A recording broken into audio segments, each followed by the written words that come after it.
What's up, YouTube? Capital G here, another DN duel commentary, playing Chain Beat once again. My opponent's rating is 1378. I wish it was a little bit higher and at least the low 1400s, but I'm pretty sure he's still a legit duelist.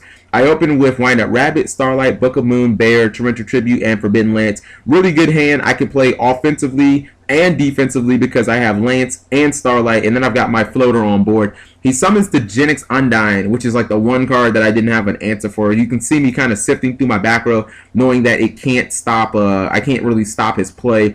And I'm a little worried because he's going to get Genix Controller, and if he gets Megalo, he has a ton of cards, and Marksman is pretty much the one card that I don't see because I don't want him picking apart my back row, summoning a Megalo, getting a Abyss Spear, and just kind of wrecking me. But he searches Dp-Ygo, and I'm kind of relieved because at least I know that he won't be able to go on an assault on my back row, and at least I can try and grind this game down. I summon my Bear, hoping that I can just get through, and he bottomlesses it, but I play Forbidden Lance to protect it, and that's great because at least he didn't have Abyss Spear. Not to mention, I got use out of my Forbidden Lance, which is an awful card versus this deck.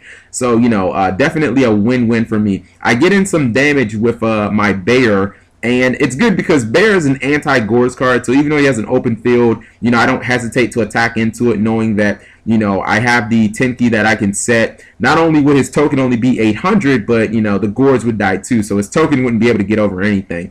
Now, since I have Solemn and a loaded field, at this point, I'm really just looking to try and get an Abyss Dweller on field next turn and kind of ride that to victory. He summons the infantry, making me think that he obviously wants to do a really, really explosive Deep Sea Diva play. So I'm just going to go ahead and I'm going to burn my Book of Moon on it, not wanting to, Solemn this card, and the Torrential obviously is no good, I draw a Tour Guide from the Underworld, which is a great card. Unfortunately, I don't want to summon that now. I really want to make some use out of these 10 keys on field, and I really want to get an Abyss Dweller rolling. Now, I attack with Bear first, which is usually not the right play, but this is just anti-Gores playing. I'm just basically playing around Gores, knowing that if he drops Gores on my 16 attack, at least I got the 10 key. I can blow the Gores up, and I can still make an Abyss Dweller play. If I attacked with the Rabbit first, and he dropped Gores, then my Abyss Dweller play would be no good because he could simply attack over the Abyss Dweller, not knowing that my back rows are bluffed. So at this point, I'm just going to attack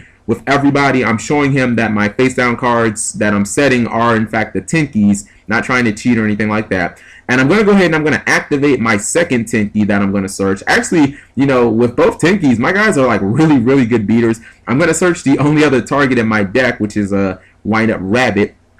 And now I can do what I really wanted to do kind of from the second turn, and that's put Abyss Dweller on board. Now, if I was playing a slower deck, I probably would have made like Direwolf and kept targeting my Rabbit to blow stuff up. But against this deck, a loaded back row plus Abyss Dweller, I'm going to activate it so he won't be able to do any of his discarding plays. And he's going back to the well. He's going to go ahead and he's going to summon that infantry again, obviously looking to get the Diva off. At this point, I'm just going to Solemn it, knowing that if he plays Storm or Dark Hole, I still have a Starlight Road. And let's see what he does from here. He still has an open hand or a big hand, and he just scoops it up. I guess he doesn't have any plays. He has Pot of Avarice. He has another Deep Sea Diva, Dragoons, and we know he has at least one controller.